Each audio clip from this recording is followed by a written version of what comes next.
അവൻ തന്നെയാണല്ലോ.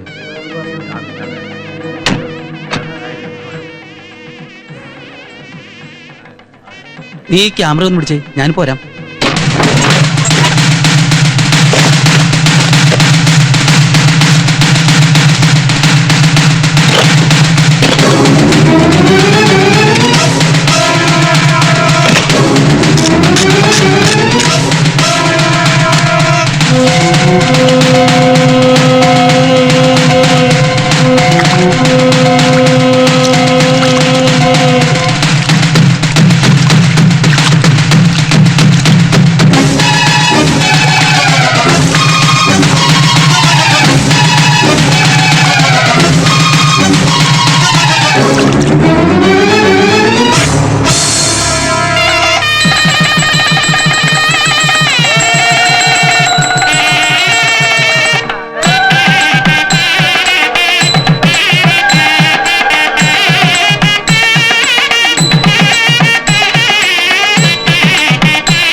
Sweet smell, നല്ല മുല്ലപ്പൂവിന്റെ മണം അല്ലേ മല്ലികേ? എന്താ? എന്നോട് ക്ഷമിക്കണം. നമ്മൾ ഒരുമിച്ച് ഇങ്ങനെ ജീവിക്കാൻ തുടങ്ങുന്നല്ലേ ഉള്ളൂ. അതിനൊക്കെ മുമ്പ് ക്ഷമിക്കണമെന്ന് പറഞ്ഞ നമുക്കൊന്നിച്ച് ജീവിക്കാൻ പറ്റില്ല. അതെന്താ?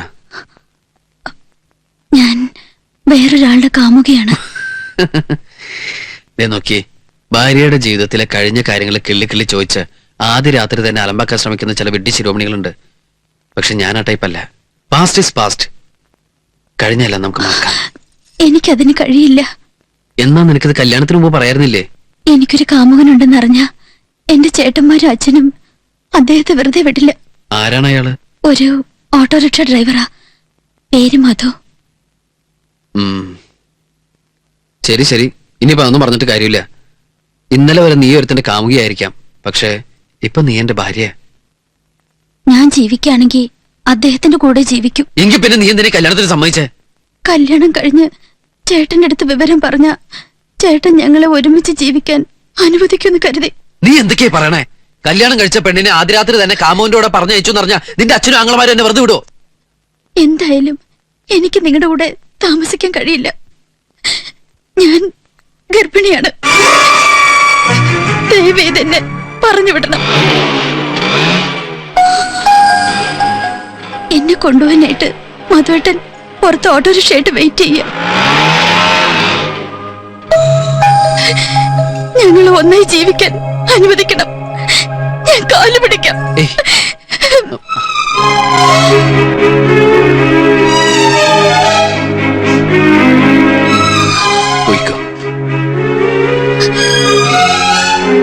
ഈ ഉപകാരം ഞങ്ങൾ ജീവിതത്തിൽ ഒരിക്കലും മറക്കില്ല.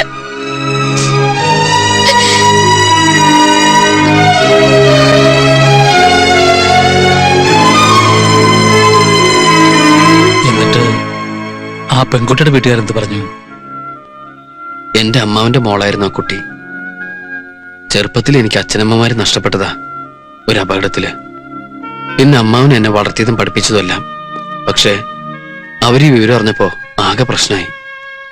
ഞാൻ നന്ദിയോട് കാണിച്ചു എന്ന് പറഞ്ഞ് എന്നെ ഒരുപാട് തല്ലി. അവസാനം എന്നെ വീട്ടിൽ നിന്ന് പുറത്താക്കി. നാട്ടുകാരുടെ മുമ്പില് ഭാര്യയെ കാമുകന് ദാനം ചെയ്ത കോമാളിയായി. ഒടുവിൽ അച്ഛന്റെ ഒരു പരിചയക്കാരനാ എനിക്ക് ആശ്രയം തന്നത്. ഒരു പാവം പാചകക്കാരൻ. ഒത്തിരി കഷ്ടപ്പെട്ടിട്ടുണ്ട് സാർ ഈ നിലയിലെത്താൻ. സാറിന്റെ മുമ്പിൽ നിൽക്കാനുള്ള യോഗ്യത പോലും എനിക്കില്ല. സ്വന്തക്കാരെന്ന് പറയാനും എനിക്ക് വേറെ ആരുമില്ല. ഇതൊന്നും അറിയാതെയാ രാധിക എന്നെ ഇഷ്ടപ്പെടുന്നത്. സാറ് തന്നെ രാധിയെ പറഞ്ഞ് മനസ്സിലാക്കി ഇതിന്ന് പിന്തിരിപ്പിക്കണം. ഇല്ല മോനെ, ഒരധ്യാപകനായിട്ട് റിട്ടയർ ചെയ്തയാളാ ഞാൻ. നുണ പറയാത്ത കുട്ടികളെ എനിക്ക് ജീവന് തുല്യ. നിനക്ക് വേണമെങ്കിൽ ഇത് മറച്ചു വെക്കായിരുന്നു. അതിന് തയ്യാറാകാത്ത നിന്റെയും മനസ്സുണ്ടല്ലോ, അത് മതി എനിക്ക്.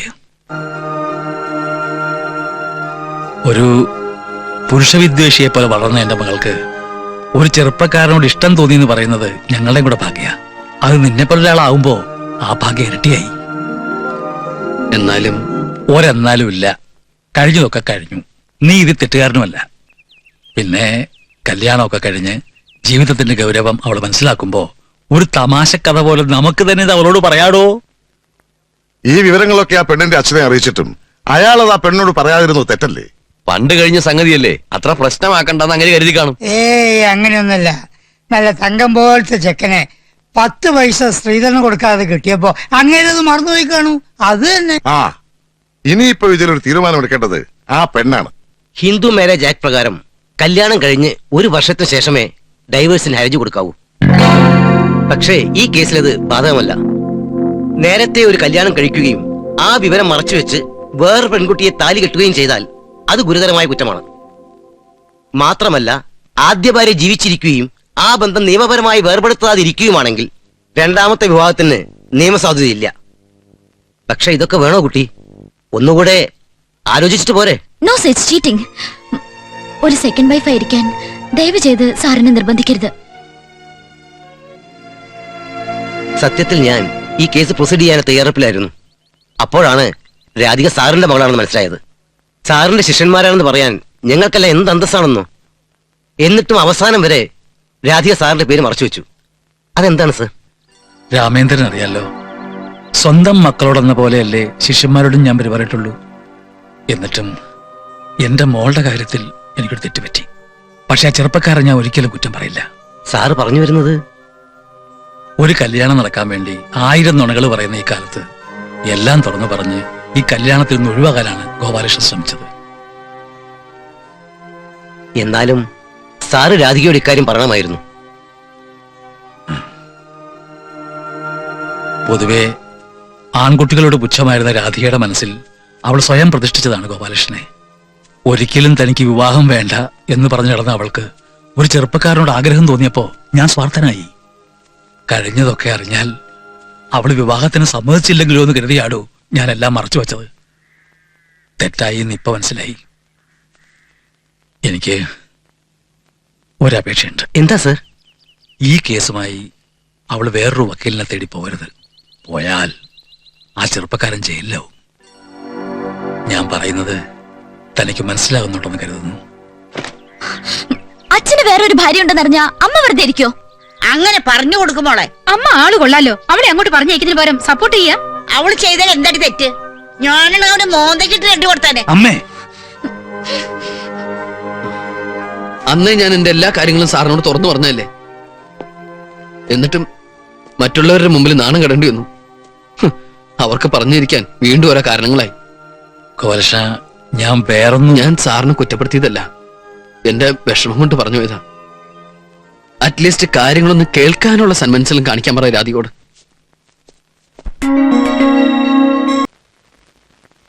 ഗോപാലകൃഷ്ണൻ ഞങ്ങൾ ന്യായീകരിക്കല്ല. അവൻ ചെയ്ത് തെറ്റന്നെയാ. രാധികയുടെ അച്ഛനോട് അവൻ കാര്യങ്ങളെല്ലാം പറഞ്ഞിരുന്നു എന്നത് ഒരിക്കലും ഒരു എക്സ്ക്യൂസ് അല്ല. എനിക്കും അതന്നെ പറയാനുള്ളത്. താൻ അറിയാത്ത ഒരു രഹസ്യവും തന്റെ ഭർത്താവിനുണ്ടാവരുതെന്ന് ഒരു ഭാര്യ ആഗ്രഹിക്കുന്നത് തെറ്റാണോ? അതിനിവിടെ പ്രശ്നങ്ങളൊന്നും ഇല്ലല്ലോ. കാര്യങ്ങളൊക്കെ രാധികയ്ക്ക് ബോധ്യപ്പെട്ടതല്ലേ. പാവം, അവന്റെ ഇപ്പോഴത്തെ കോലം കണ്ട ആർക്കായാലും സങ്കടം വരും. അതിന് രാധിക വരില്ലെന്നൊന്നും പറഞ്ഞില്ലല്ലോ, അല്ലേ രാധികേ? എടാ, ഈ ഫ്ലാറ്റിലെ മുഴുവൻ പെണ്ണുങ്ങളും നിന്റെ ആരാധകരായത് എങ്ങനെയാ? നിന്റെ പാചക നൈപുണ്യം കൊണ്ട് രുചിയായ ഭക്ഷണം വെച്ച് വിളമ്പി കൊടുക്കാൻ ഒരു ഭർത്താവ് ഉണ്ടെങ്കിൽ ഏത് ഭാര്യയെ എന്ത് കോംപ്രമൈസിന് തയ്യാറാവും? നിനക്കറിയോ, ഒരു സ്ത്രീയുടെ മനസ്സിലേക്കുള്ള എളുപ്പ വഴി അവരുടെ നാവിലൂടെയാ. നീ ഉണ്ടാക്കുന്ന ഭക്ഷണത്തിന്റെ രുചിയുണ്ടല്ലോ, അത് അവളെ ഇവിടെ കെട്ടിയിടും.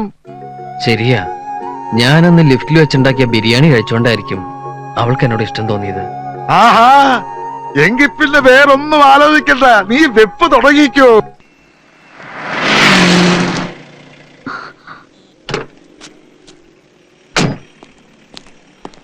ഈശ്വര, ഇത് അദ്ദേഹമാണല്ലോ. അമ്മയോട് ക്ഷമിക്കും മോനെ, നീ എങ്കിലും രക്ഷപ്പെടും.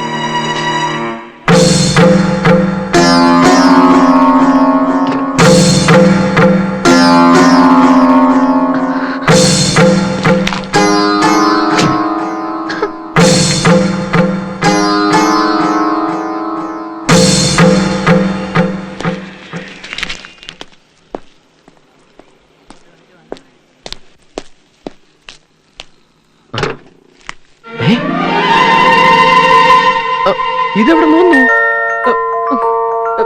ആരെങ്കിലും ഒന്ന് ഓടി വരണേ, ദേ ഒരു കൊച്ച്. ചേട്ടാ ചേട്ടാ ഒന്ന് ഓടി വന്നേ. എന്താ എന്ത് പറ്റി? ദേ ഇത് തന്നെ പറ്റിയത്. ഇതാണോ വെച്ചാ? അതിനെ എനിക്കറിയാൻ പാടില്ലത്. ആരോ വെച്ചത്? എന്റെ പൊന്നേട്ടാ, കൊച്ചിനെ പിടിച്ചൊന്ന് പുറത്തേക്ക് ഇറക്കിയേ. ദേ അച്ചാച്ചെന്നല്ല വിളിക്കുന്നത്. ദേ ആ കൊച്ചെന്ത് ഒച്ച വെച്ചു എന്ന് പറഞ്ഞത് അച്ഛനാക്കരുത് കേട്ടോ. നിങ്ങൾക്ക് എടുക്കാൻ പറ്റില്ല, വേണ്ട. ഞാൻ ഈ സാധനത്തിന് എടുത്ത് പുറത്തേക്കാൻ പോവാ. എന്നിട്ട് വേണം വല്ല വണ്ടി കയറി ഞങ്ങൾ സമാനം പറയാൻ. എടുത്തോണ്ട് പോടാവുന്നു. ഞാൻ ഇവിടെ കൊണ്ടുപോവാ. എന്റെ വീട്ടിലേക്ക് കൊണ്ടുപോകും. വീട്ടിലേക്കാ? പിന്നെ അല്ല. എന്റെ ചേട്ടാ, എനിക്ക് കുട്ടികൾ ഉണ്ടാവാറായിട്ടില്ല. എന്റെ തന്നെ ആണല്ലേ?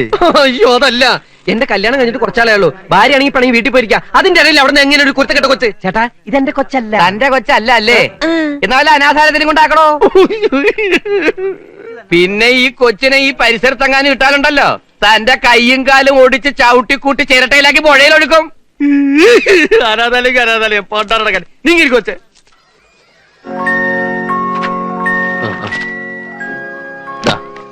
ആരെപ്പോ ഒന്ന് ചോദിച്ചാലും നിങ്ങൾക്ക് ഈ കുട്ടി അവരുടെ കൂടെ പറഞ്ഞുവിടാം.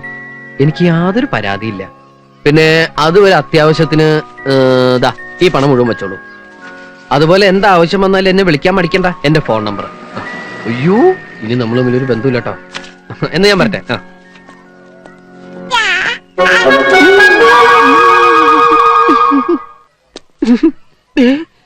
എന്നെ നോക്കി ചാച്ചാന്നൊക്കെ വിളിച്ച് അച്ഛനാക്കാൻ നോക്കല്ലേ കൊച്ച്. എന്തെങ്കിലും ആവശ്യമുണ്ടെങ്കിൽ ഈ അമ്മയോട് ചോദിച്ചോളാം പറയായിരുന്നു ഞാൻ കൊച്ചിനോട്. ചോദിച്ചോളൂ അമ്മയോട് ചോദിച്ചോളൂ. ആ പോയത് നിന്റെ അച്ഛനാണെന്ന് നിന്റെ അയാളുടെ മുഖം കണ്ടാൽ അറിയത്തില്ലേ? ആഹാ, രാധിക വന്ന് കയറിയ സമയം എത്ര കൃത്യമായിട്ട് അറിഞ്ഞിരിക്കുന്നു ഗോപാലകൃഷ്ണൻ. അതാണ് ഈ മനപ്പുറത്തെന്ന് പറയുന്നത്. നീ ചെന്ന് ഫോൺ എടുക്ക്. അയാള് തന്ന നമ്പർ തന്നെയാണല്ലോ ഇത്. ആരും എടുക്കുന്നില്ലല്ലോ. ഹലോ ഹലോ, ഗോപാലകൃഷ്ണന്റെ വീടല്ലേ? അതെ. മിസ്റ്റർ ഗോപാലകൃഷ്ണൻ ഉണ്ടോ അവിടെ? ഇല്ലല്ലോ. എന്താ കാര്യം? ഇത് സെന്റ് മേരീസ് ഓർഫനേജിൽ നിന്നാ. കുറച്ചു മുമ്പ് ഗോപാലകൃഷ്ണൻ അയാളുടെ കുട്ടി ഇവിടെ ഏൽപ്പിച്ചിരുന്നു. ഞങ്ങൾക്ക് ഇഷ്ടമുള്ള പേര് വെക്കാമോ എന്ന് അറിയാൻ വേണ്ടിട്ടാ വിളിച്ചത്. ഹലോ, എന്തു പറ്റി? ഹലോ, അതെ, ഞങ്ങൾ ചോദിക്കാൻ തുടങ്ങിയിട്ട് കുറെ നേരമായി. നിങ്ങക്ക് പറയാൻ പറ്റൂല്ലെങ്കിൽ അത് പറ. നിങ്ങൾ ആരാ?